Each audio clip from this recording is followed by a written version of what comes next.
Hi, everyone. What a terrific turnout. Thank you very much for joining us today.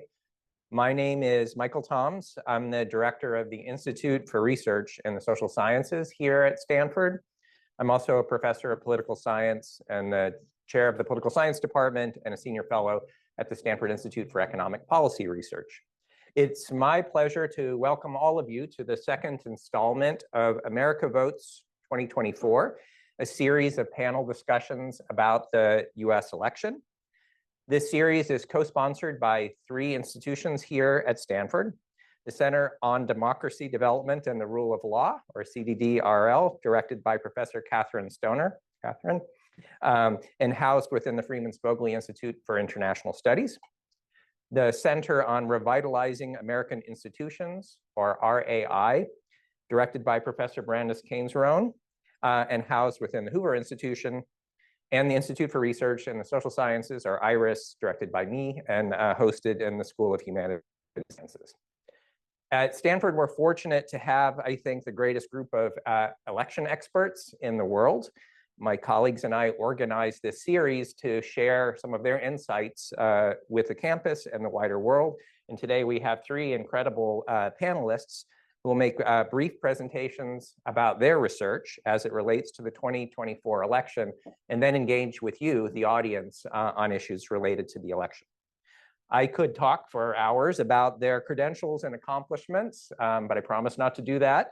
I said I would keep my introductions very short to maximize the time for their presentations and for the discussion. So let me briefly introduce each of the three speakers you will hear from today. Then they will come up one by one to give their presentations, and then we'll have a group discussion. And you can ask them anything you want about the material that they're presenting. Our first speaker will be Brandes Keynes-Roane, professor of political science, professor by courtesy at the Graduate School of Business, senior fellow at the Hoover Institution, and director of the Center for Revitalizing American Institutions. Our second speaker will be Justin Grimmer. He's the Morris M. Doyle Centennial Professor in Public Policy in the Department of Political Science, also a senior fellow at the Hoover Institution, and co-director of the Democracy and Polarization Lab. And our third panelist is Larry Diamond, the Moshbacher Senior Fellow of Global Democracy at the Freeman Spogli Institute for International Studies, a senior fellow at the Hoover Institution, and professor by courtesy of both sociology and political science. Thank you very much to our three panelists for joining us today. I very much look forward to their presentations and to your engagement with them. With that, I'll turn the floor over to Professor Keynes-Roane to share her presentation.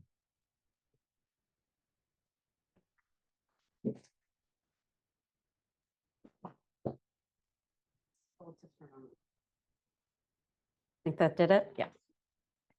Great. Okay. Great. So what I'd like to talk about today is to put this, it really should say maybe recent historical context, and to sort of, the attention from us as citizens obviously is on the two candidates, right? Because we care a lot about who's going to be elected. But when we want to try to think about how the election fits into recent elections, we want to pull back at first from the individual candidates, and so to think about how different, to understand how distinctive this election is, we have to first think about how similar it is. And so I'm going to talk a bit about forecasting models, and this has the double purpose then of, I know some of you in the room as I look around are experts, and so you know a lot about forecasting models, but hopefully some of you are not, that there's something to learn about them, and they're increasingly in the news and talked about, often with a lot of explanation of what's really going on behind the curtain. And a second related topic, since in these forecasting models are often polls, not all of them have polls, some of them are just based on these fundamentals and actually factors that are independent of anything related to the specific candidates, but some of them use the most recent polls. So probably the question I get most on an airplane, if I reveal I'm a political scientist, which I actually try not to do. I was really happy. Someone sitting next to me seemed to just assume I was a housewife. And I thought, oh, this is just great. You know what? I'm not going to lie, but I'm just going to let that view go. And he can talk about himself for, this whole period before we can pull the laptop out. But the question I get the most is, well, the polls are so off. I mean, what are you guys doing? And so I'm going to talk a little bit about what's going on with polling, and then leave my remaining kind of 5 minutes or so of the 15 to the presidential campaign. And then we can talk about the individual candidates a bit, and obviously more in the Q&A. Even there, I'm going to try to relate it a bit to how this campaign, in some ways, is distinctive, but in other ways has features that do look like other elections that we've had in recent decades. Okay, so the first sort of the grandparent of forecasting models is Ray Fair's. He came out with this model, which in its day was rather unusual, by saying, I'm going to tell you what the election outcome is, just from a few very basic economic figures, and then whether the presidential party's time in office and whether they're an incumbent. And so in particular, GDP growth in the election year, growth across the term, inflation across the term.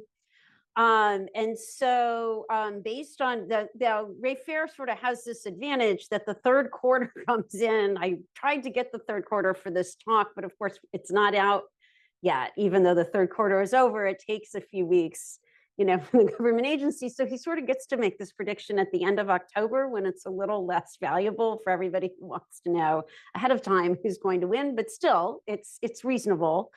That, as of July, predicts 49.28% of the vote for Harris. This is not, we'll get into other models, get into the Electoral College. His does not. He misses 4 out of the 11 elections since 1980. That includes Biden most recently, but he predicts Trump in 2016. So there's more weighting, as you might think, on the economy itself. Subsequent economic models have built on this. So one of the famous one is Zandy's.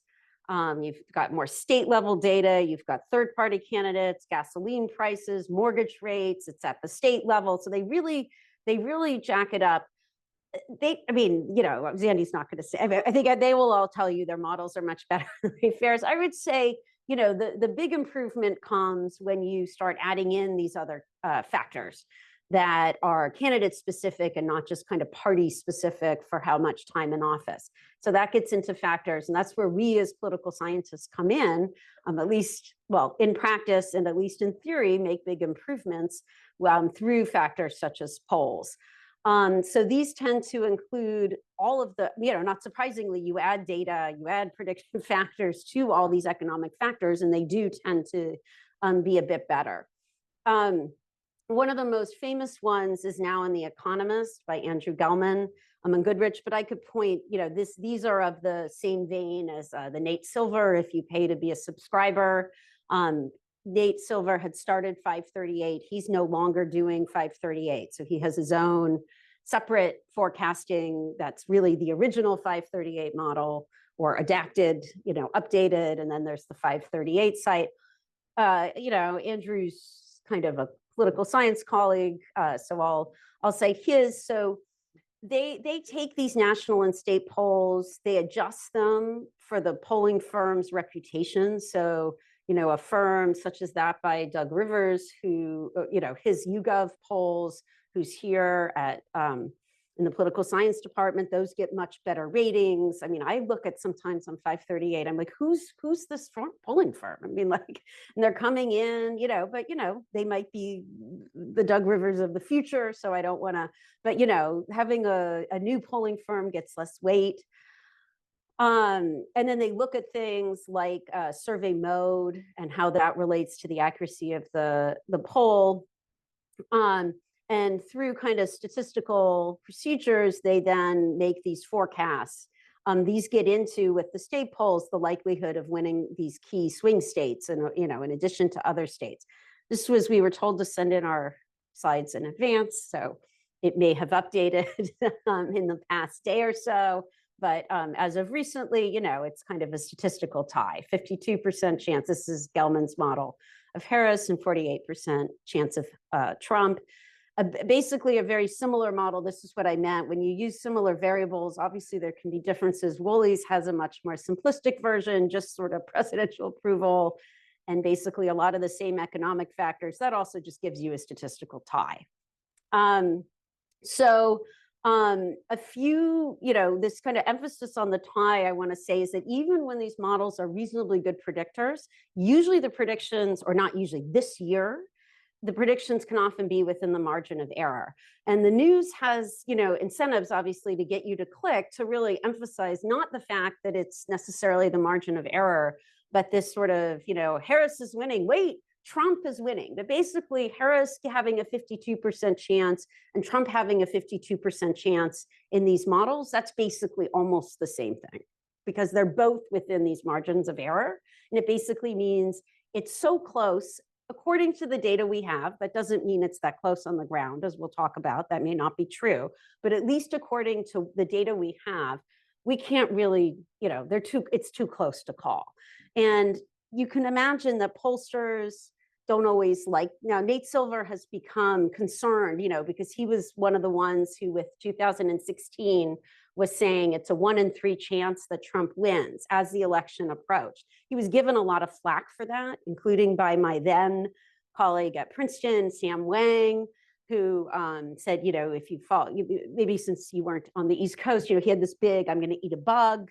If, it's so certain that Hillary Clinton's going to win, anybody who isn't saying it's certain is sort of really off the deep end. Of course, Nate Silver, and I agreed with Nate Silver's assessment. It's sort of there, it did look much more likely given the polls up until the very end. And even then it looked more likely that Hillary would win. But, it was kind of irresponsible to go out and say things like that. It didn't reflect, Sam Wegg, he's not a political scientist, aside, he did not understand the margins of errors of these polls correctly and what they meant. And so was making these comments sort of, it got him on the news. And so Nate Silver's made an effort to kind of be much more careful, but, there are a lot of Sam Wangs out there. Another caveat is to sort of mention that many of these models are weighting partisanship in polls more over time due to increased polarization and the economy less. And so that's one reason you'll see some divergence at times between the economic models, the ones that focus primarily on economic models and don't include polls or presidential approval, and ones that do, since they're that sort of weight kind of cooked into the model and the updating of these models that fewer people are willing to swing their votes. Okay, so I've already mentioned why polls, one reason polls can mispredict, they're within the margin of error. Probably the most important reason is that it's very difficult to predict who will vote, right? It's gotten a little better because we have early voting, right? So in some cases, you kind of could ask people, have you already voted? And if you're in a state where there's a lot of early voting, that might be it's not a perfect signal, but we have a little bit better information. But predicting who will turn out, no one wants to tell you they're not going to vote, right? That's not, there's social desirability even in polling. I mean, if they're really determined not to vote, they're kind of not voting out of some sort of principle. I've decided I'm not voting. That's different. But if you sort of care about who wins, and then you say, but I'm not voting, that's sort of suggests maybe you're not the best citizen. So nobody says that practically in these polls. So you have to have ways to try to predict it. And there are ways based on, say, whether they voted in the past, whether they know how they're supposed to vote. Like, did you know that California sends everybody a ballot in the mail? If you didn't know that, you still might vote, but it's not maybe the best sign that you're really active. So people do things, but that's very difficult. And that's what happened in 2016. That's why the polls were slightly off. They weren't as off. It was more like what Nate Silver said. They weren't as off as was commonly perceived. But there was a massive underprediction of rural turnout from voters who had not voted a lot in the past and were first time, kind of early, either first time voters or very irregular voters, and came out for Trump. And it tended to be less educated voters who vote at lower rates. And so given historical patterns, it wasn't crazy to predict that they would tell you they'd vote and they wouldn't. But they weren't, the polls were slightly off. This has become a bigger issue over time because there's been more non-response. I guess I could ask all of you how often you respond to polls that you get on your phones and texts.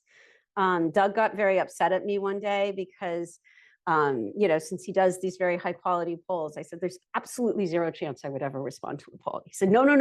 It's just very, very, very, very low, exactly. Because sort of everybody kind of has to have some probability or there's a problem. This is also a problem with some Trump voters, right? They're really not responding when the New York Times calls and says they're doing a survey, right? So this makes it very difficult.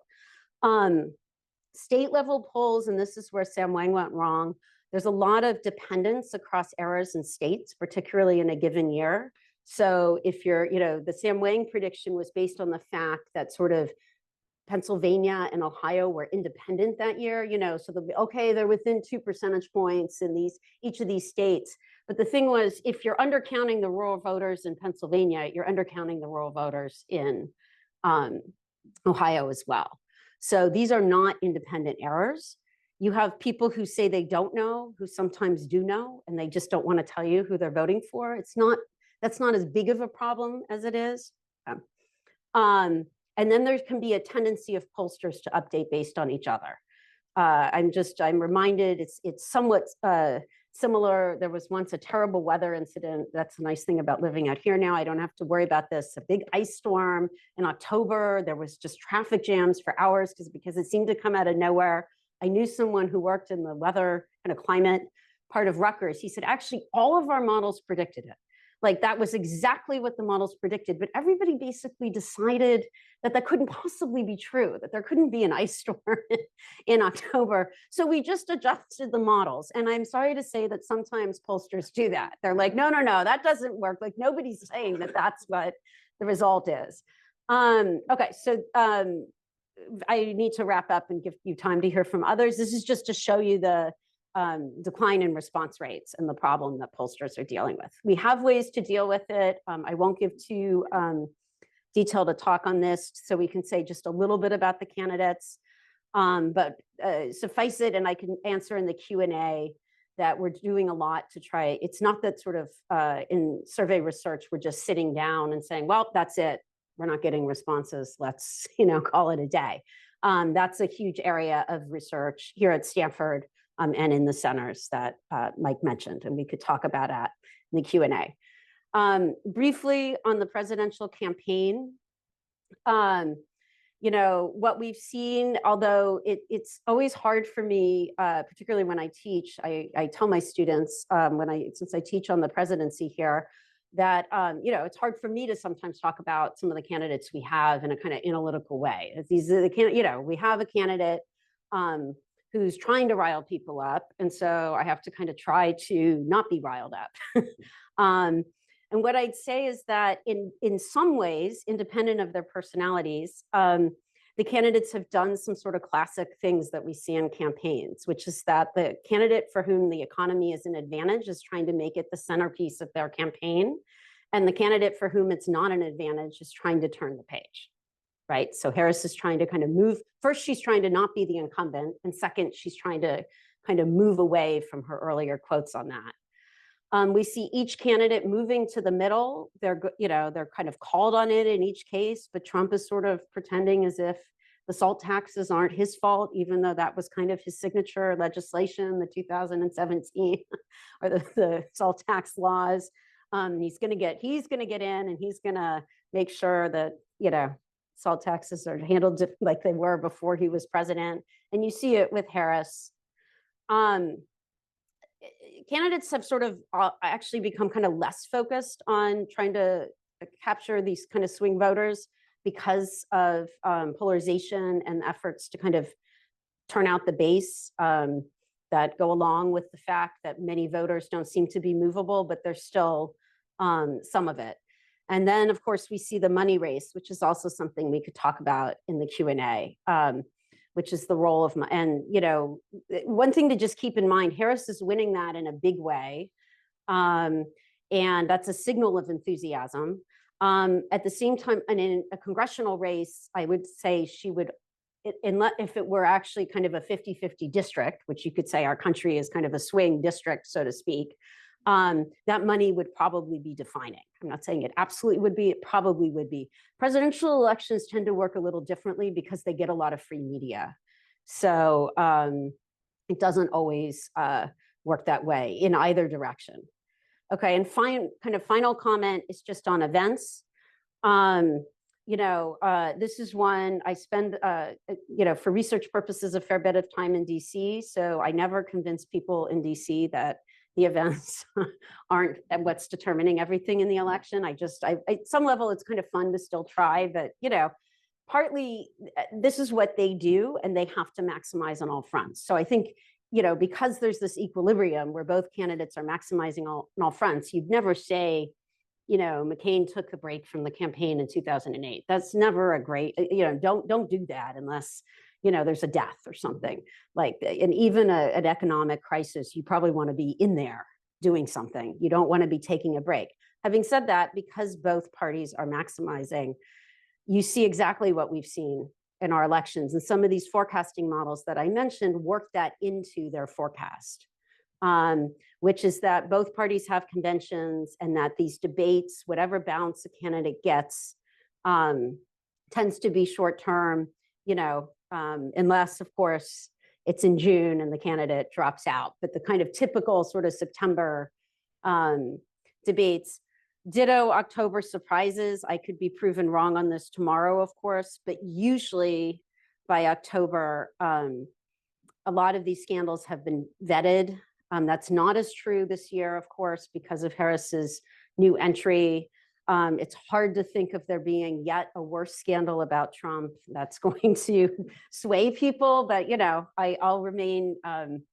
I'll be happy to wake up tomorrow and see that. It seems unlikely. Oh, wait, very final 30 seconds. Ground game, again, we can talk about it more in the Q&A. Ground game can matter. I won't go through this in detail. You can read it on the slide, but a bit less than assumed. Obviously, each candidate is maximizing. One of the big unknowns about this election, though, that's worth highlighting is that Trump has decided to outsource his ground game to super PACs, which I'll let others, if they want to say anything, they can say it there. There have been comments that maybe given Trump's total lack of organization, this is an improvement for Trump. It's still making Republicans in DC very nervous. They don't like the idea that it's sort of up to Elon Musk, who's not actually, maybe a very obviously a successful CEO, but does not have a history of get out the vote efforts, which the Central Republican Party has. Having said that, like in 2020, Biden doesn't have a really big ground game, right? Because he can't, because his campaign strategy is sort of predicated on, this is not safe, right? I mean, so he can't be both. He eschews traditional field offices, he wins, right? Again, there's some cases like 2008 where people think it certainly contributed to Obama's victory, whether it was pivotal, but it does flip key states, but that's more the exception than the rule. So in conclusion, lots has changed, primaries have changed, candidates have changed, but the factors determining general elections have changed less than a lot of other things in the presidency, which is kind of the role of the economy has a really huge influence. And we shouldn't, as much as you kind of say, how can this, I hear this too on planes, how can this election be so close? How can it possibly be close? But in some ways, despite all the personality features of the presidents, and believe me, like you say, well, look, there's January 6th, there's this. It's sort of, yeah, but like people had a lot of negative things to say about a lot of other candidates as well over the years. And the economy has a very, very large effect on people's vote. And so that's, what we would predict that this would be a close election, and it is a close election from that. With the exception of the June debate, the impact of events is also pretty consistent with historical patterns. So I realize I'm supposed to kind of leave you on this kind of happy note that everything you want to happen in this election is going to happen. So I wish that that happens for you. That's my sincere wish. And I'll let Justin take it from here.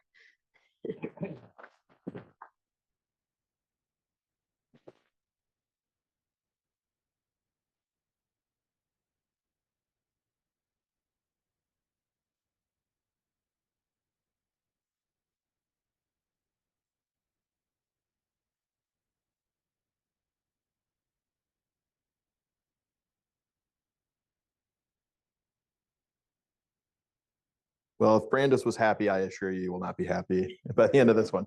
Okay, so I'm going to talk to you about vote manipulation, perceptions of voter suppression, and trying to build retrust in American elections. And a lot of people talk about January 6th as the massive event that occurred in the 2020 presidential election, but I want to suggest the biggest event really occurred on November 4th in the morning, when Trump's giving a speech sort of on the state of the race, and he's sort of playing footsie with this idea that maybe he's going to claim he won.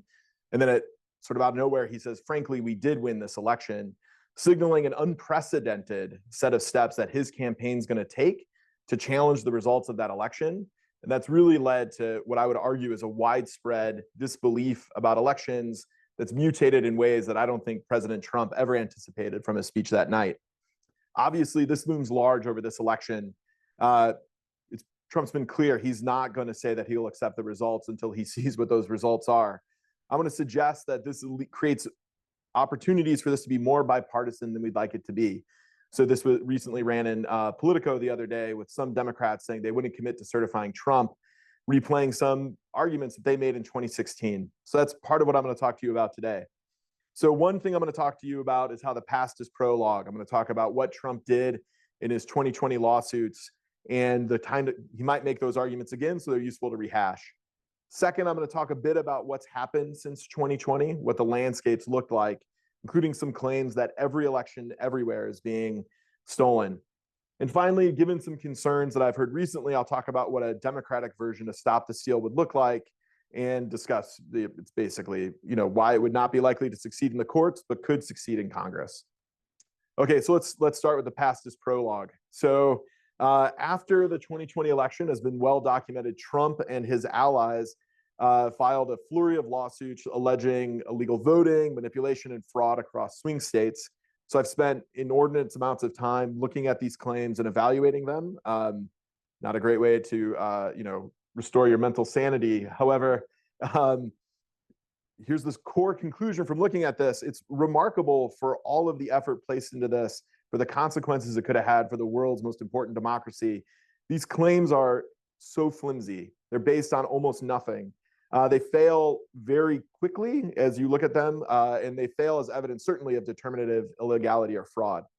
There's a couple reasons for this. Some claims just are not true, and other claims are true, but they're not evidence of fraud. So let's go through some of these claims. One of the most prominent claims that Trump made in the 2020 election aftermath was that there was a change to the signature matching procedure used to validate absentee ballots in the state of Georgia. So here he is at a rally for the runoff candidates in Georgia on January 4th, 2021. And he said, look, Democrats, some state Supreme Court judges, and Democrat Secretary of State, who's a Republican, actually, effectively abolished the signature verification process right here. Trump's attorney, John Eastman, here testifying before the Lagone Committee in the Georgia State Legislature in December of 2020 said that there was a settlement agreement, which I'm happy to talk about in the Q&A. It was not, in fact, a settlement agreement that was entered into with your Secretary of State and some Democrat committee challengers that altered the signature verification process for your absentee ballots in ways that are contrary to state law. Without belaboring how I do know that John Eastman and likely the Trump campaign did not realize they could assess why absentee ballots were rejected in the state of Georgia while they were filing these lawsuits. And so we can actually go in and calculate the rejection reasons, and we can see that they're exactly wrong about the consequences of whatever agreement they think was entered into. So here I'm just presenting the overall rejection reasons for absentee ballots in the state of Georgia, and then I'm offering some reasons for them based upon the coding in the official Georgia absentee voter history file. And what you'll notice is that overall, it certainly is the case that there's a precipitous decline in the rejection rate from, say, 2016 or 2018 to 2020. It goes down from something like 3.5% to 0.34%. And yet, if we look at the signature rejection line, where absentee ballots are rejected for signature reasons, there's effectively no change. At most, there's a decrease of 0.3 percentage points. That can't explain the decline. What can explain the decline are two things that are easy to identify from the file. First, voters got their ballots in earlier, so there were fewer ballots rejected for deadline reasons. And second, the Georgia State Legislature revised the way their absentee ballots were returned, removing the need to fill out an oath form that was causing ballots to be rejected that shouldn't have been. And you can see that go to zero. Those combined explained why these changes happened, not the sort of signature reasons that Trump and his attorneys claimed. Other claims, which I'm not going to belabor, are absurd, and yet Trump still made them. For example, 66,000 underage voters in Georgia. That's not even in an expert report. That's just based on a transcription error from them. 10,000 dead voters, that's based on merge errors. Maybe there was 4. 173,000 fraudulent absentee ballots in Wayne County. This is just them misreading a spreadsheet, okay? It's really not great. 400,000 absentee ballots materializing in Pennsylvania between November 2nd and 4th. This is just completely made up. They don't actually have a source for it. Nevertheless, it was in a Supreme Court lawsuit. Sometimes it's tied to a story that involves a ghost hunting truck driver. That also is completely fabricated. There's dozens of these claims, and they're humorous to look at, but the consequence and the erosion of trust for American democracy is, I think, really quite consequential. So I agree, they're kind of humorous on their own, but put together, you know, they're really cause for concern. And so on my website, I have a bunch more of these if you're interested. What's happened since has been a mutation of these kind of claims. And one big thing that's happened is that there's been the emergence of what I'll call an election skeptic influencer who peddles claims across the country that all of these elections are rigged. Perhaps the most prolific of these influencers is a guy by Doug Frank. He calls himself the Johnny Appleseed of election integrity. And his theory is that there's a nefarious and clandestine network that hacks all elections everywhere, making them unnaturally predictable. He tours the country telling counties to switch to hand counting. And by the way, as a result of his theories, he convinced an election clerk in Mesa County, Colorado, Tina Peters, to engage in a kind of activity that just resulted in her receiving a 9-year prison sentence. This is really serious stuff this guy's peddling. Or there's Jeffrey O'Donnell, who has deemed himself the lone raccoon. And his theory is that machines are preloaded with ballots for Democrats and non-MAGA Republicans. As a result of his theories, in co-conspiring with Mike Lindell, election offices were deluged with cast vote record requests, making the jobs of election officials harder. There's Captain Seth Keschel, who goes by Captain K. He says deviations from trends in voter registration imply fraud rather than him having a bad model. You should see Brandis's talk that she just gave. Put this all together, when you talk to election clerks and county commissioners and sheriffs, their perception is that they're facing intense pressure from a small but very organized constituency. And in this climate of intense pressure, the smallest of mistake is perceived as evidence of fraud. I just heard a story of a county clerk. Because a USB failed, she retired. She just couldn't take it anymore, knew she would take too much heat for what would be perceived as an activity that was to conceal fraudulent activity, rather than just a simple mistake that happened with the IT in their county. I want to tell you, dive deep a little bit on a specific story. Here is a gentleman by the name of Edward Solomon. He claims to be a mathematician, but before the 2020 election, he was installing swing sets and doesn't have a math degree. He often works with this gentleman, Robert Beatles, out of Central Casting from Douchebags R Us, with the flat brim hat. He was a construction worker who made a crypto trade, and now he's a millionaire, and they file a lot of lawsuits in Washoe County. And so, in fact, Robert Beatles worked with Edward Solomon in order to object to the primary recount certification in Washoe County. Beatles claimed that one of the world's top mathematicians, that Edward Solomon guy, found fraud in Washoe County. And Beatles claimed that ChatGPT discovered that there was fraud by looking at the cast vote records. That sounds like a serious problem. ChatGPT is very impressive. It gives great recipes. Okay, what actually happened? So the first thing to tell you is, and I can't do this in the context of this talk, I won't have enough time. I can assure you that Edward Solomon produces mathematical gibberish, okay? And I'm happy to go on to that at length. He's produced a 200-page document trying to refute some claims I've made as an expert witness. It ends in a prayer, which is not standard proof form. Okay. What happened with Beatles, though, is a little bit more interesting because he stands up and he says, I have Edward Solomon. And by the way, I have the world's most powerful computer telling you that there's fraud. Well, he posted that transcript with GPT. We dove into it. And it turns out GPT never analyzed the data at all. In fact, it couldn't load the data. So what GP did in response to repeated prompts from Beatles was that it created synthetic data and said, this is what fraud would look like if I did the test you're suggesting. It then did a thing called hallucination, where it believed a thing happened that hadn't, and told Beatles to call the police, okay? So this is like a catastrophic failure. He presents this at Washoe County, certification's delayed for a week, but then after a week, cooler heads prevailed and they finally certified the results. But this could still happen. Along with this, we see some evidence of how the Trump campaign and the RNC might be thinking about challenges in the 2024 election. There have been a lot of challenges to voter registrations and non-citizen registrations. Some of this is mass produced through a software called Eagle Eye, even though it's spelled Eagle AI. And a lot of this is based on national change of address claims. But it turns out filing to have your address changed at the post office is not the same thing as changing your voter registration address. And there are many errors in this Eagle Eye. So here's one example from a lawsuit that was just voluntarily dismissed, where someone filed a challenge, and unbeknownst to them, they accidentally flagged someone who was deployed at a military base overseas. Highly illegal to try to remove that person from the voter file. In other instances, I won't belabor this here, but the challenge claimed this person moved out of state into Nevada, even though the state was Nevada. They just hadn't checked. They produced 20,000 of these. They did it automatically, and they didn't check to see if they made some mistakes. Okay. There's also been a lot of concern about non-citizen registrations. And basically, in our investigation of this, everywhere that we've found non-citizen registration happening, it's been because of an accident from the state. So for example, Oregon accidentally enrolled or registered to vote 1,500 non-citizens. And yet audits that we've run down, this work is with Andy Myers and Andy Hall, we've found that in 2016, the North Carolina Board of Elections audited and found maybe 41 non-citizens voted. That's a very small share of the overall electorate. And the Florida Department of State identified potentially 207 non-citizen registrations. Again, that's a very small share of the overall registered voters. All right, so what happens if Harris wins? I think I have a pretty good sense of what's gonna happen. We're just gonna get what we had happened again. What happens if Trump wins the narrowest of victories? And I do think we need to be, as a sort of, as a society, as a country, much more worried about this. And that's because it is the case that while Democrats have thoroughly endorsed the election results from 2020, past election results have seen Democrats very skeptical. We've seen articles printed in law reviews that ask if voter suppression explained the Trump victory, where these articles just misunderstand the difference between a number of individuals who lack ID and the causal effect of not having identification.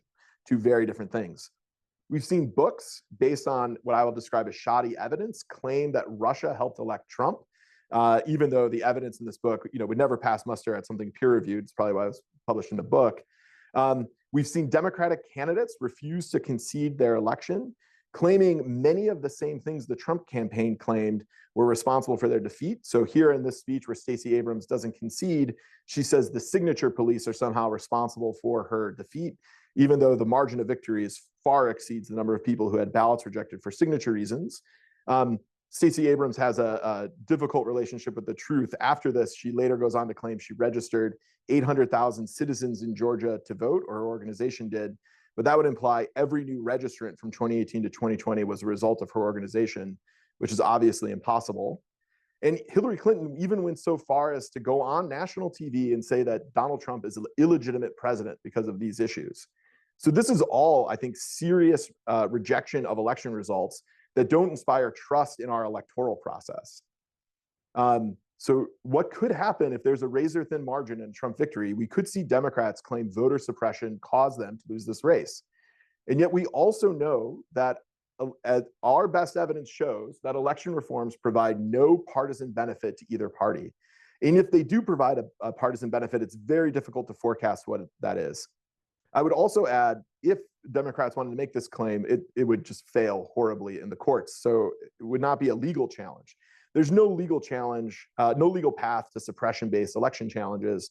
at a minimum, latches, where you have to bring suits in a timely manner, would preclude any of these lawsuits, because you can't object after the fact to a procedure you could object to beforehand. However, what I'm most worried about with this election is that both parties could engage in a public campaign to persuade Congress to not certify the election if they perceive that that would be a benefit to their party. Okay, so what do we know? Basically, the only thing I think we really know is that this is going to be a narrow margin election. It's going to be very surprising if there's a big margin.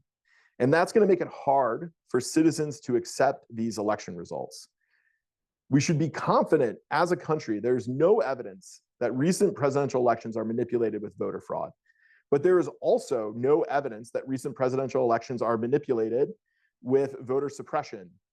And a functioning democracy needs candidates and their supporters to attribute victories to their campaign and their positions and who turned out to vote, not how elections are administered. And let's hope we can all attribute whoever wins to the campaign and the candidate after November 5th. Thank you.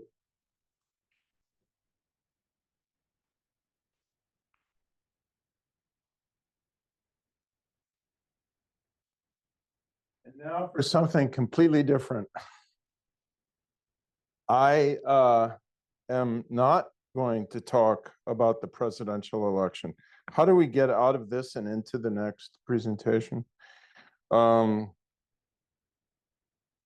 I will only say, by way of introduction, that something else is going to be going on in Washoe County and the other counties in Nevada beyond this intensely polarized and conspiracy theory infused presidential election, which is that the voters of Nevada are going to be voting for the second time in 2 successive elections, because it's an amendment to the state constitution. And not unwisely, I think, in Nevada, in order to amend the state constitution by a voter initiative, it has to happen in 2 successive statewide elections that would transform the electoral system in Nevada in precisely the way that I think has the best chance in terms of a systemic reform of reducing political polarization in the United States.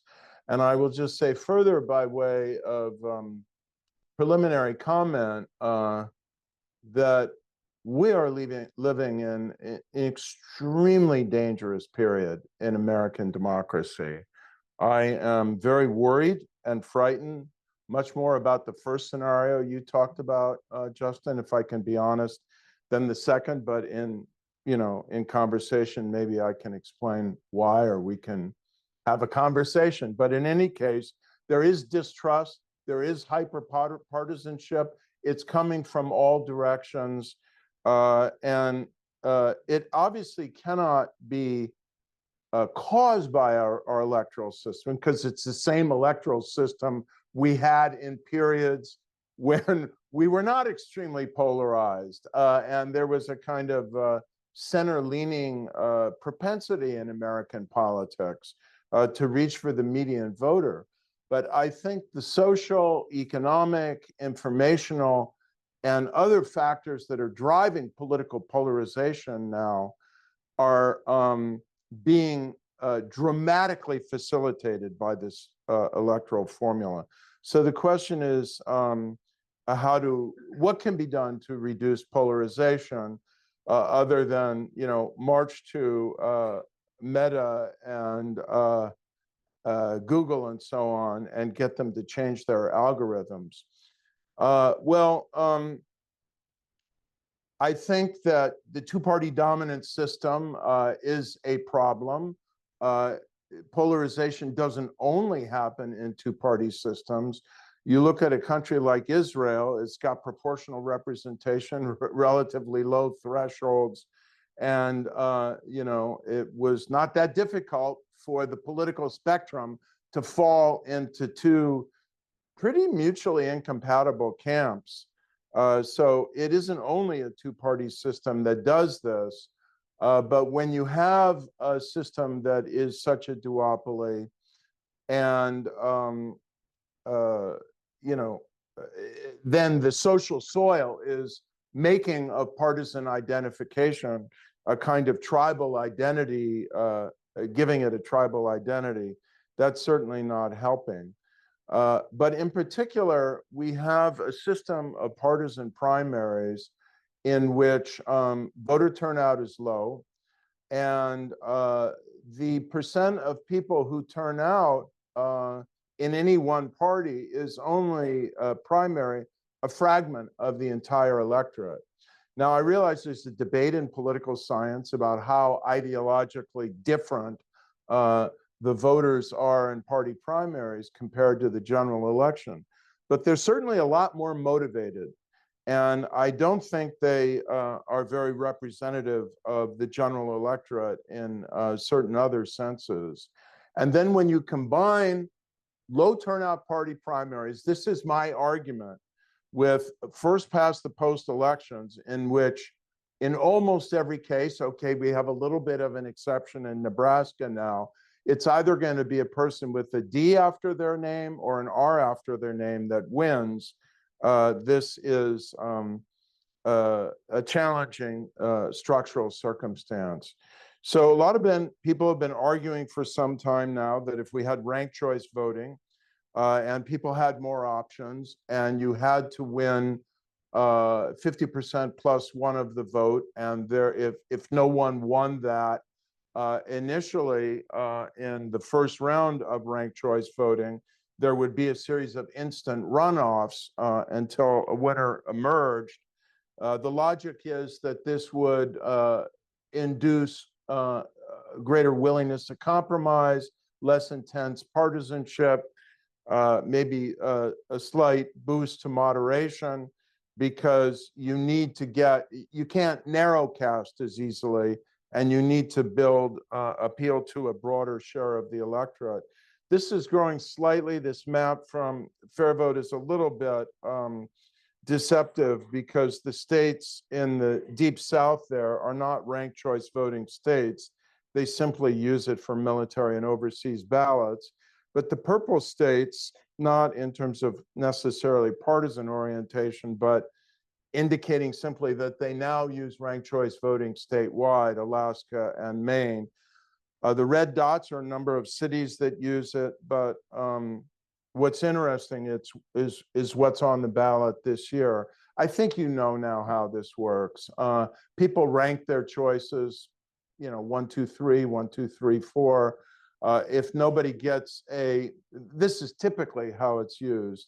If nobody gets a majority of first preference votes, the candidate with the lowest number of first preference votes is eliminated, and then you have a series of instant runoffs with progressive eliminations until somebody emerges with a majority. Now, as you can see in this simulation here, the objection is, well, you could have someone who didn't have a plurality of first preference votes who wins, and yeah, that's the point, that there's an incentive toward appealing to a broader base of the electorate. There are 2 or 3 instances where one of the 2 major political parties has backed candidates that were kind of more intensely partisan and ideologically extreme, and they had a plurality on the first round and they lost at the end. And this is one reason why there's a lot of partisan opposition to it. The arguments for ranked choice voting are, well, philosophically, I'm actually quite strongly in favor of it because it gives voters more freedom. They are liberated to vote libertarian, green, independent, socialist, whatever they want as a first preference vote. They don't have to worry about wasting their vote. If their candidate doesn't make it, then their vote will be, and no one wins a majority, their vote will be transferred to their second choice or even potentially further down. It is widely believed for people who've studied Australian elections that where it's used to choose the lower house of parliament, that it is one of the factors that has tended to produce a little bit more consensus formation and a little bit less bitter partisanship. On the margins, I don't want to overpromise here. It could make things a little more competitive. I don't like one-party states. I don't like them in the US. I don't like them, in non-democracies either. And so we've got a one-party state in California. We've got a one-party state pretty much in Texas and so on. And that's not going to change in statewide elections unless we either adopt PR, which in any case wouldn't apply for executive offices, or ranked choice voting, where you could start getting to see, I think, a much more creative situation with new parties, center parties, independents, and so on. Then the partisan primary problem, we, as you know, if you've been around California long enough, took a crack at this with a reform called Top Two. We now have a blanket primary. We no longer have a partisan primary, the same as the state as Washington. I don't particularly like this system. I think it narrows down electoral choices too far at a relatively early stage, months before the general election, when most people aren't voting. There's not as much attention. And so there was an innovation put on the ballot in 2020 as a voter initiative in Alaska. It's called Top Four. And the way the system works is that the top four finishers, instead of two, in a nonpartisan primary, advance to the general election. And this is for everything: state legislature, governor, Congress, and so on. And then ranked choice voting is used to pick a winner among the top four. I will say this is how Lisa Murkowski got reelected to the United States Senate in, I think it was 2022, after voting to impeach Donald Trump. And now the voter initiative that's on the ballot that I was describing to you in Nevada would implement Top Five in the state of Nevada, which is to say 5 candidates would emerge from the nonpartisan primary, and ranked choice voting would be used to select among them. This actually passed in 2022. How many of you are aware of this, just out of curiosity? As a voter initiative in Nevada, 52-48. We'll see what happens this time.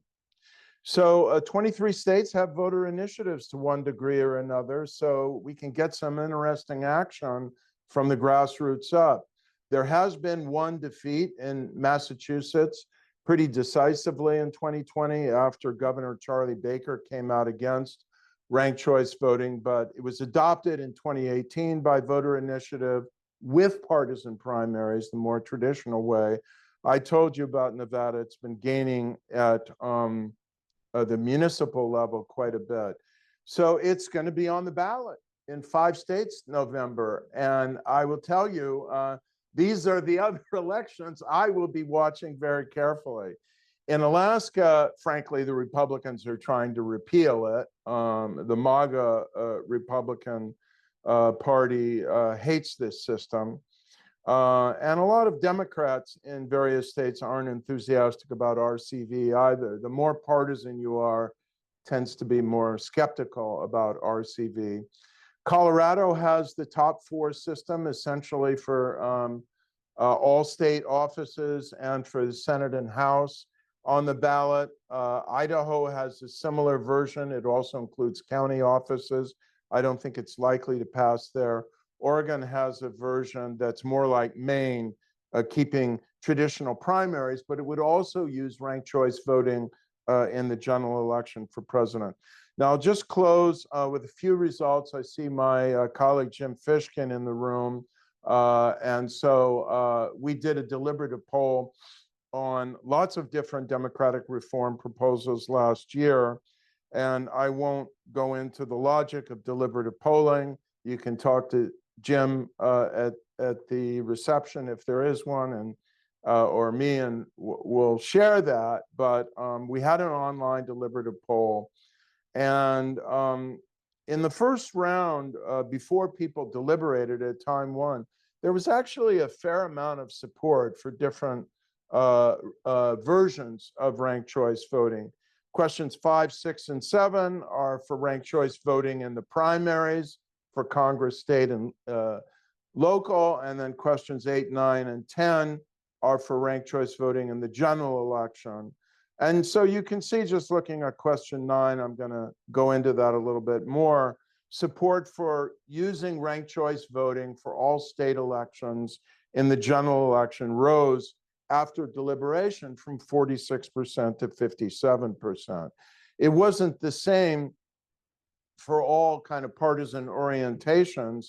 For Democrats who favor it more, they rose 62 to 69%, independents from 52 to 60%.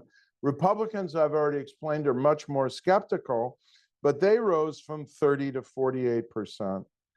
And then I think I should pretty much wrap up here. So I'll just highlight a couple of other findings.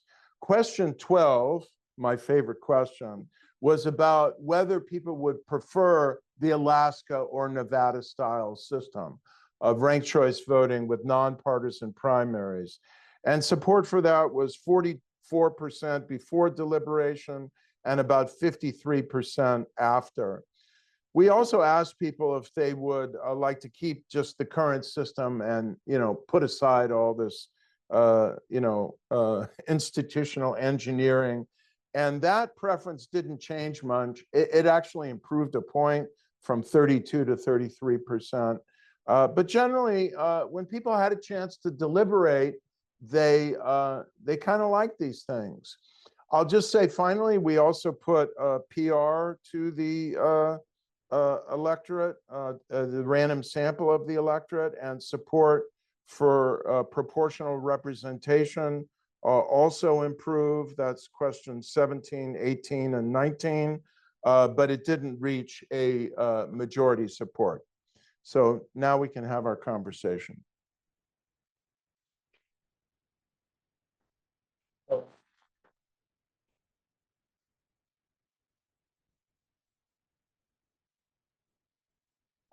Thanks very much to our 3 panelists. I'm going to kick things off very briefly by asking one question to each of the 3 panelists, and their answers will be short, and then we'll turn it over to the audience for questions as well.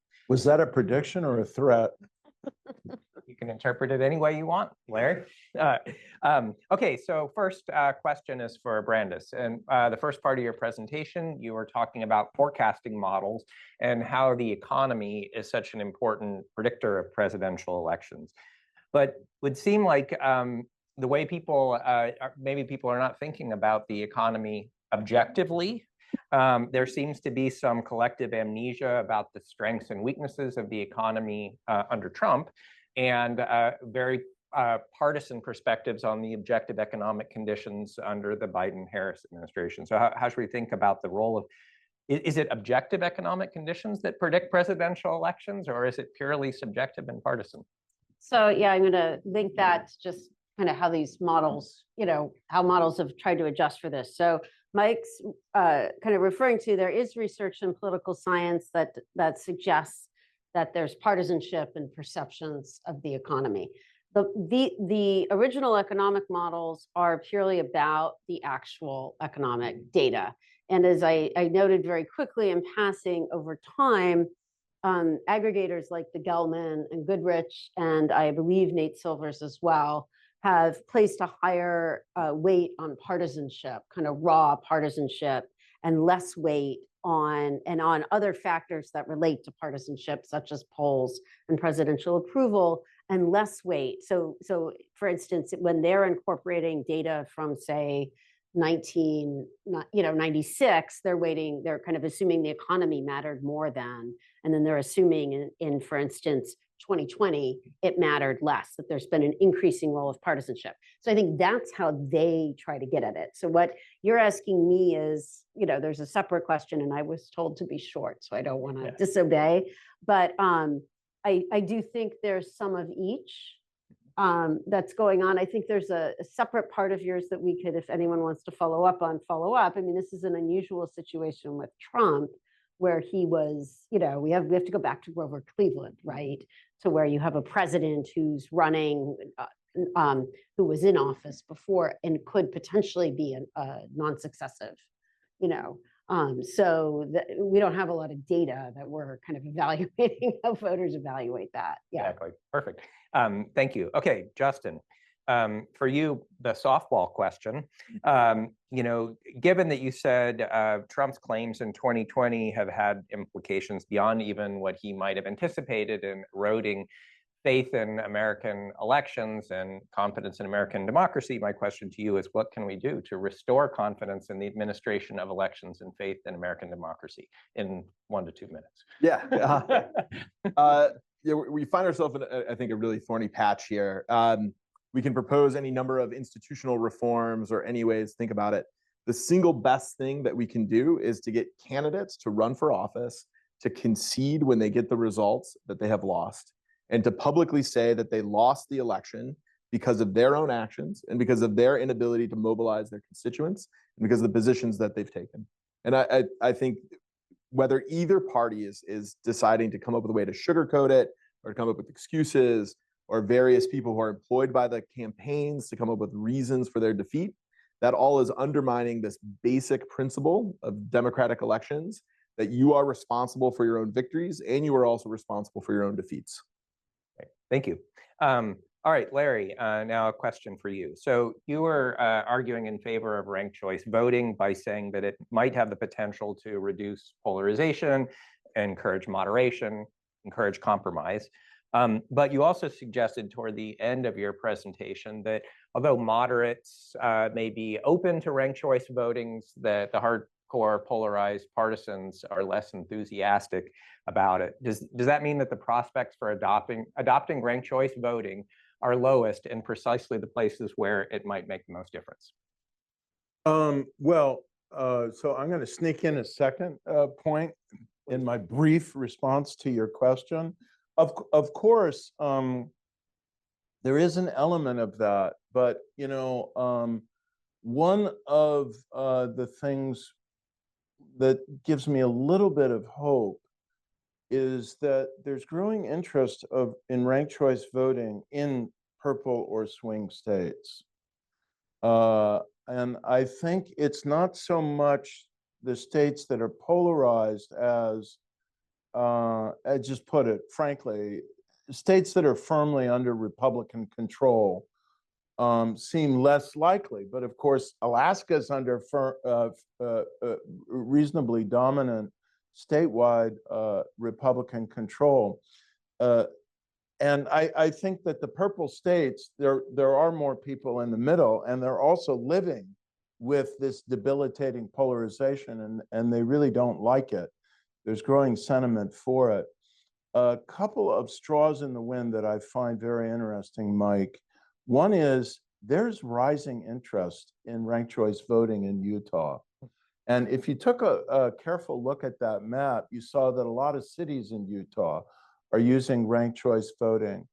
And I don't know, there's something about that, the population of that state and the religious devotion of a lot of the people in the state, I find quite interesting and maybe not entirely consistent with some of the shallow assumptions that people make.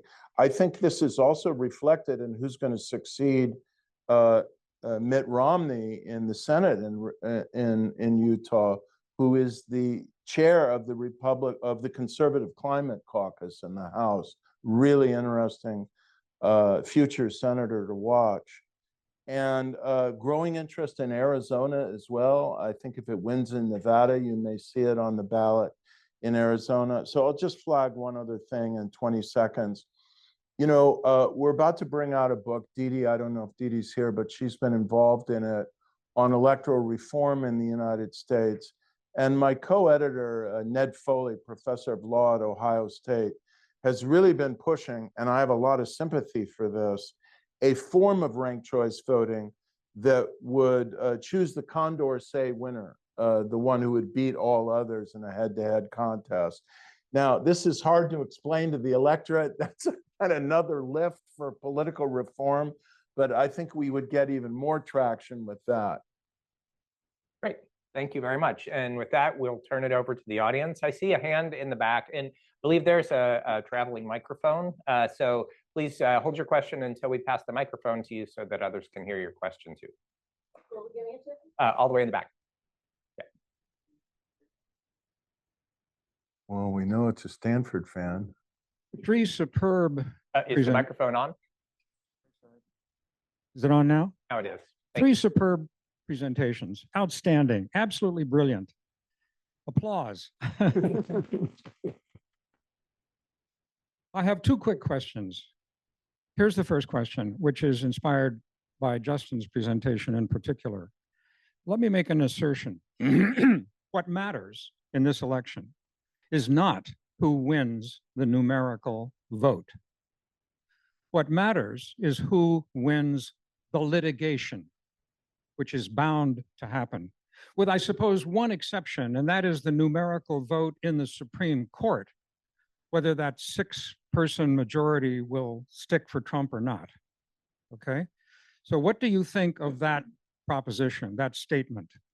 And second, particularly with regard to Larry's presentation, is there any problem with the voter who is daunted? That is to say, okay, I know the person that I really have my first choice. Yeah, that'd be really great.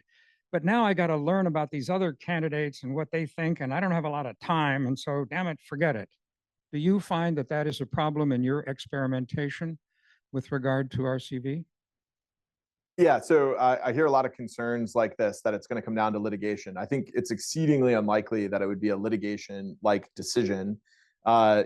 Obviously we point to 2000 in Florida, and that's obviously decided in Bush v. Gore. That is the, coin flip that lands on its side on a razor's edge. So we have 500 votes in a single state where you can decide whether or not we're going to proceed with the recounts. If we look at the 2020, which is much more likely to be the sort of margin that we're thinking about here, even 10,000 votes in the state of Georgia, you're not going to litigate that away on after the election. That's just simply going to be too large of a margin. You're not going to recount that away. Recounts tend to be very close to what the original count was. Not going to audit it away.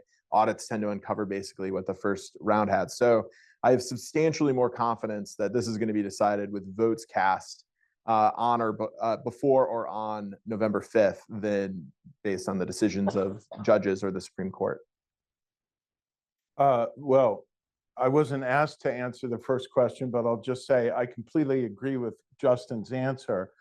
In answer to your second question, look, I just had a longtime resident of San Francisco tell me that, many of her neighbors still don't know how ranked choice voting works, even though it's been used for some time.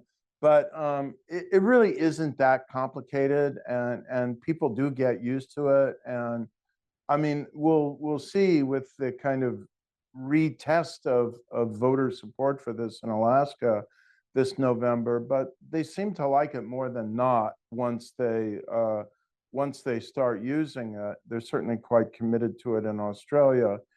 And it isn't, if you get a ballot with 17 municipal candidates in New York or something, it can be a bit imposing.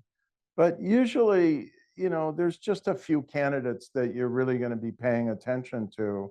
And in most instances, it's either going to allow one or two other independents or third-party candidates or a couple of Republicans, as happened in Alaska with Lisa Murkowski and a more conservative Republican challenger. So I think that the research does not support the argument that it's too complicated for voters to figure out.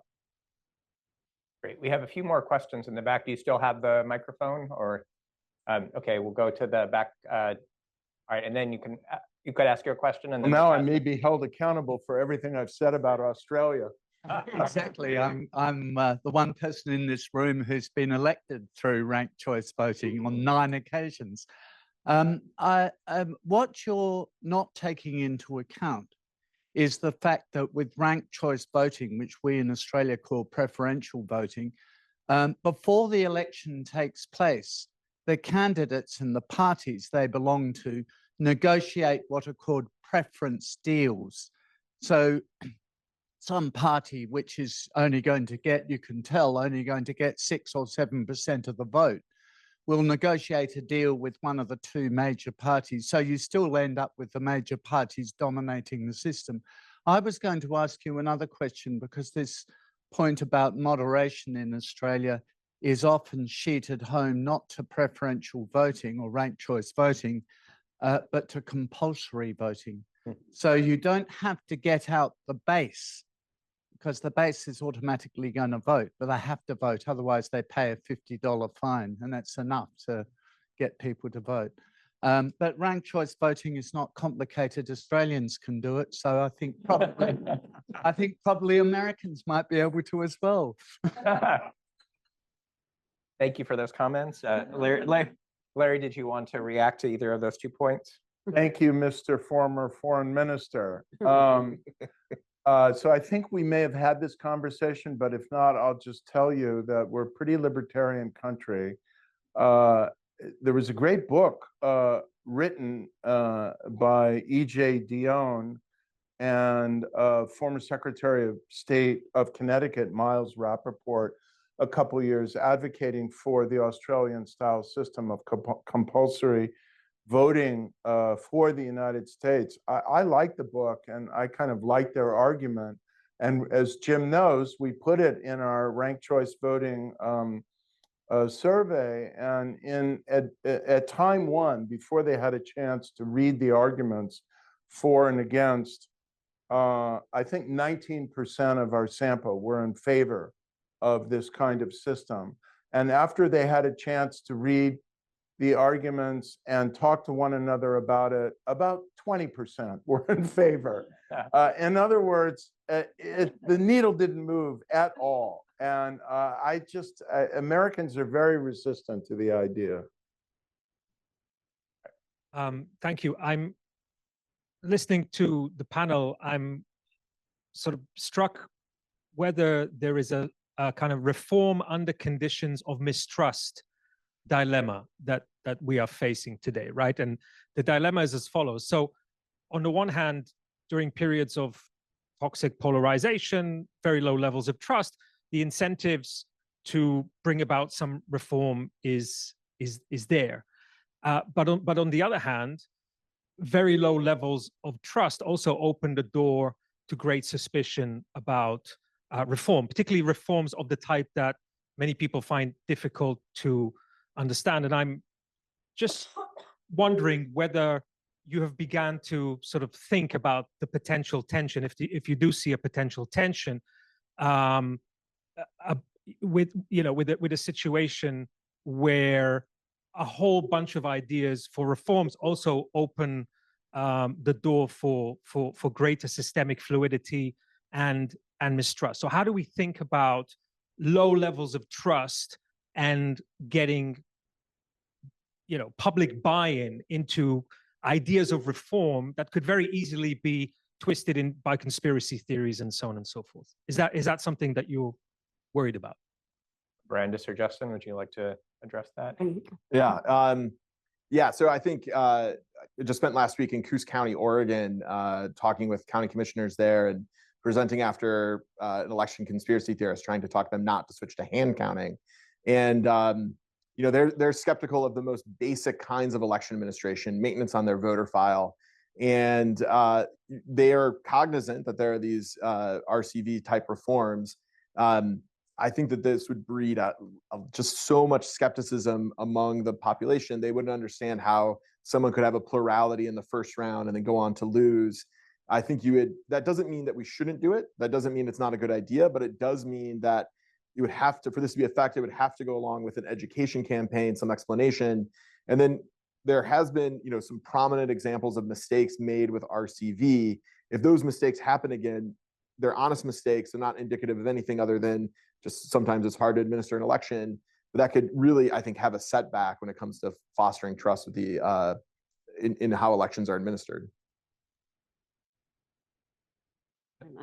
Okay. Beatrice, and we'll work our way to the front here. I have a few more hands. So 2 questions. One on Justin. So I think like the risk, which I talked about in our last panel, is really violence around elections. So, the US is looking very much like a lot of the systems I study, right? Where there is no trust in elections, and often that leads to violence. And what I have understood is that when actors realize that that's really the outcome, there are incentives to reform the institutions such that there would be some credibility in the election. So my question for you is whether you see any, there might be really elections in which there is going to be violence, confrontations, but at what point do actors here in the US would learn that, yeah, we really need electoral reforms that give credibility to the system? Because like this, it's really a never-ending story of no trust, nobody really, and this is really destructive. Yeah, it's a great question. So I think fortunately, the sort of taste for violence among the average American is just very close to zero. So we've run this survey a number of ways, and it's difficult to measure because it's so low prevalence. People misclicking, will cause it to be biased upwards. Using a variety of statistical techniques, often the responses are consistent with no one in the survey supporting violence. Separate from that, though, are the kinds of people who I was just talking to in Coos County. So that guy, Doug Frank, has said, there's a war coming. There's, prepare your militia, prepare your arms. These are people who you're not going to detect in a survey who potentially have these attitudes. Thus far, though, even among this group, they haven't demonstrated lots of violence. So you have these pockets of violence on January 6th or other sorts of, rogue instances of this happening. And so I think it's possible that we could have to confront this sort of reform if there was some sort of systemic violence. Fortunately, we're not there yet. Among the people who are most intensely believing this are also people I think are relatively unlikely to commit this sort of violence. They're, also cashing Social Security checks. They have like mobility issues. And so that coalescing is I think super fortunate for this. But if it did become more widespread, in particular, if it became bipartisan, if we saw widespread belief among both Democrats and Republicans that the system's illegitimate and therefore violence is justified, I think we'd be in exactly that position where we'd have that risk. Brandis, you wanted to add to I this? wanted to add that Justin's also being somewhat modest. He's very involved personally in efforts to help election officials get out in front of this. He with kind of individually and then with Ben Ginsberg and Ben, kind of working together as well as on their own efforts to bring together election officials in the key battleground states to help them strategize. So it's not as if election officials, the ones who aren't retiring, which is of course a big group, given the threats they're under, are not just sitting back, right? And they're working with people like Justin and Ben, sort of, how do we get the word out proactively, and how are we prepared for when these claims come in on election day?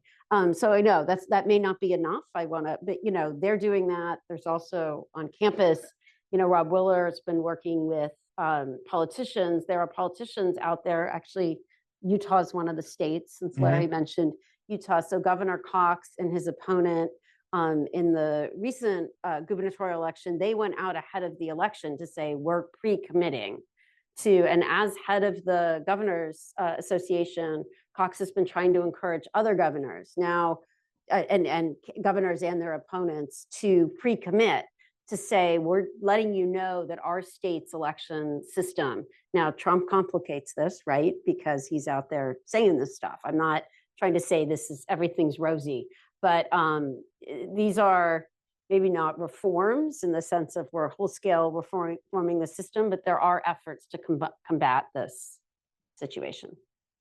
If we could bring the microphone up toward the front. I know there's a question on this side here, and then a few questions on this side. So we'll start here. We have about 10 minutes. Thank you. I'd like to follow up on Mike's question to Brandis. So Brandis, explain to me why economic fundamentals are not in favor of the Democrats, and do it without using the word polarization. Yeah. No, I mean, this is the Ray Fair model. That's what I was going to say. There's nothing, I know inflation's been bad. I mean, that's in the Ray Fair model. Now, if you had a model that had no inflation in it, let me tell you, I was shocked when I gave a talk at University of Rochester last year, because I thought, well, I moved to Silicon Valley, things are expensive, we made the choice to move here, then I couldn't believe how much an Uber and just a sort of like sandwich after the airport was in Rochester, New York. I thought the rent's not expensive. I mean, so that's just, I mean, that's an anecdote, but I'm saying the inflation data he's pumping into his model, Ray Fair isn't making it up. That's just the model it's the same model. He's not updating. He's not, you know, Andrew Gelman or Nate Silver. It's the same model. It's the same inflation data from the United States government. So Does that mean that well, but the inflation- model is not just about what happened it's about over the course of the term. There is a weighting, there's a separate factor for the three, this is where the third quarter is not in. There's special weighting on the year of the election, but the Ray Fair model, for instance, is not a model that it's only the third quarter. The first quarter counts too. It has gone down, but there is also a term for the cumulative effect of all quarters of the term before the election. And it's been big. I mean, there's no, you know, over that period. That's what's happened. Yeah. Can I just say one further anecdotal thing? I was watching Rachel Maddow on Monday night, and she was waxing euphoric about how good the macroeconomic data is. And particularly the stock market had just hit 43,000 in the Dow, and, you know, the macroeconomic growth rates. And if you had just taken away all the partisan signals, thought about previous elections, it wouldn't have been that hard to imagine, you know, maybe a generation ago, a Republican commentator saying, the stock market's up, all economic growth is up, macroeconomic indicators are great. Why aren't working people voting for the Republican incumbent? And the answer is, I think what Brandis was saying, they're being pinched.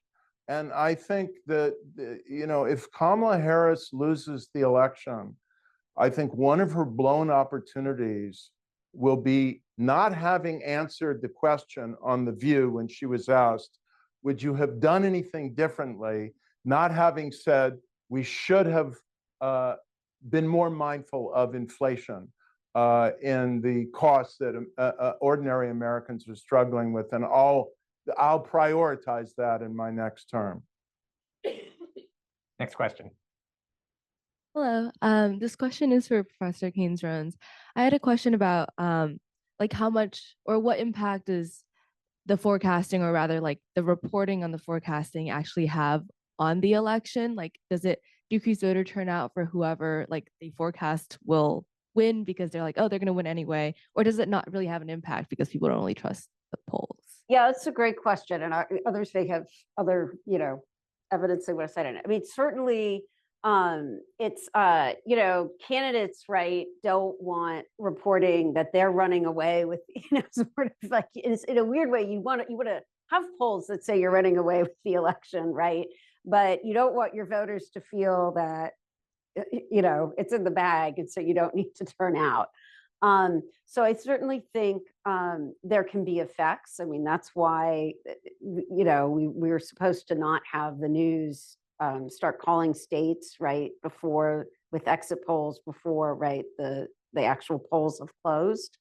But I think the, you know, I don't have, you know, because I don't want to say something now, I can speculate about whether 52 versus 48%, you know, is affecting people versus, you know, saying 60. I don't think we have that tight of evidence, but Justin can, and Larry can. There's this a pretty nice paper by Sean Westwood, Solomon Messing, and Yitzhak Lelkies that looks at this question, but in a lab environment where they're providing information about the probability of candidate winning, and then separately providing essentially the equivalent information, but on vote margin. And they have two big conclusions from that setting. One, people confuse probability with margin. Yeah. And then this, yeah, which, no, you know, that's a big. and then the second, you know, big conclusion there is that because of that confusion, people will disproportionately disengage on the probability side.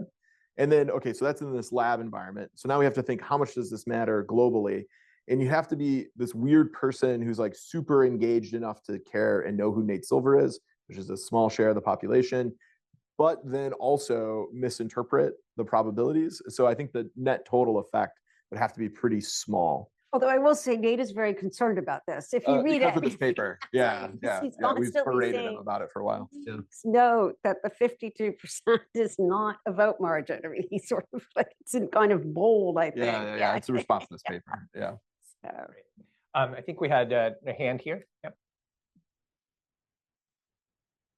Hi, can you hear me? This is for Brandis.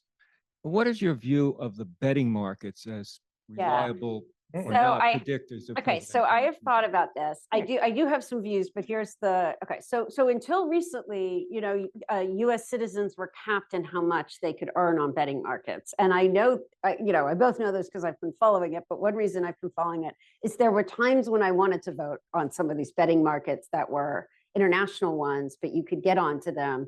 And then I learned I'd be capped at, you know, because there were some that were really off. I'm like, oh, that's great odds. I mean, you know, I know it's not 90 to 10. I'm willing to kind of go in there and win some money on this. This happened like there was a big probability that Obama would win New Hampshire. It was like 90% or something. I'm like, that's not, you know, in 2000 against Hillary, sorry, in the primary. I'm like, that's not right. It's not 90%. Like he did well in Iowa, but yeah. So, but you know, but you've got a weird market there because Americans are capped. A lot of the people who were trading on the markets were not from, you know, were kind of London bankers and financiers who were kind of betting overseas.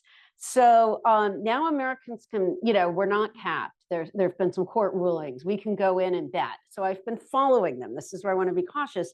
I mean, what I'm very interested in is I think there should be people on the Trump and Harris campaigns that know things that even people following it very carefully don't, you know, it'd be hard to know, which is what is the turnout right now in this county in Pennsylvania? You know, and I'm trying to, you know, again, kind of thinking it'd be fun to see how I do on these betting markets. Like I'm trying to get some of that data. Like, let's look at it. And plus I care who's going to win. But I mean, but so those people, oddly, you might say, well, that's insider trading for them to bet. But my understanding of the law is that we don't have such, you know, that's only in the stock market. We don't have laws on that, these political betting markets. That should, of course, make the markets much better predictors, right? Because people with knowledge should know. But this is the first election where they can do it. So I feel like what is true is that in some, it's a little different than the betting markets, but there have been research papers that in some kind of developing economies, their stock markets and kind of which companies will do better can be better than the polls in those, or, you know, and again, these are kind of, I'm not saying it's always true, but it has been true in many cases, that it seems that the kind of, that polling in some of these developing nations is very different, you know, than the kind of polling operations in the United States. So it's an answer that I think it is potentially a better predictor. And in some ways, if lots of people are active in the market, it should be a better predictor. But I don't know who's, you know, who's been active in these markets this year. It's kind of a new phenomenon for us. We have time for one last question. I think Liam has the microphone. Yeah, I had a question for Larry on ranked choice voting. It's often presented, at least in the public discourse, as kind of a panacea of good things. And I was just curious if you might be interested in commenting on some of the, let's say, partisan reasons why we might be skeptical of or worried about some of the effects that RCV could have on current elections, right? They can't all be good. And so I'm just curious if you've thought about that or what people think about that. Some would be well. I'll certainly begin by saying I have no illusions that it is even close to being a panacea. Number one. Number two, you know, it will operate on the margins, and it will not end. It will only probably slightly erode our two-party duopoly in the United States. And in the end, it's you still have single district elections unless you go to a form of PR that can be wedded to preferential voting called STV. I think that the concern Justin raised about clarity of election results and the speed and transparency of announcing a winner, but we don't have speed in announcing a winner now, but transparency in how you got there is obvious now. And but there have been some races where the person who led in the first round lost, and the electorate accepted it, and the state did not descend into violent rejection of the results. We'll see. The more interesting question is whether Alaska descends into electoral rejection of the system, because they are going to vote on it, and that's a pretty conservative state. If the bid to repeal ranked choice voting fails in Alaska under pretty good, I'd say, favorable conditions for repealing it, that will be a pretty significant commentary. But I think we will get only limited benefit at best if we don't marry it to the system of nonpartisan primaries that I was articulating. And, my colleague, Ned Foley, who operates often like a political scientist, ran a lot of simulations and really felt that you're not going to get the full benefit of its potential without marrying it to some sort of system for choosing the Condorcet winner, which is possible. But I'm an incrementalist, and if I have to move incrementally to a better system, I'm willing to do that. Super. And with that, I'd like to thank all of you for coming today and for participating in the discussion. We have 2 more panels coming up in this series.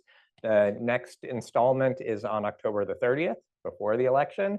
And then we'll have an online-only panel on November the 12th, after the election. So you'll be able to debrief with some panelists about how it turned out. Thank you very much for coming. Please join me in a round of applause for our superb panelists.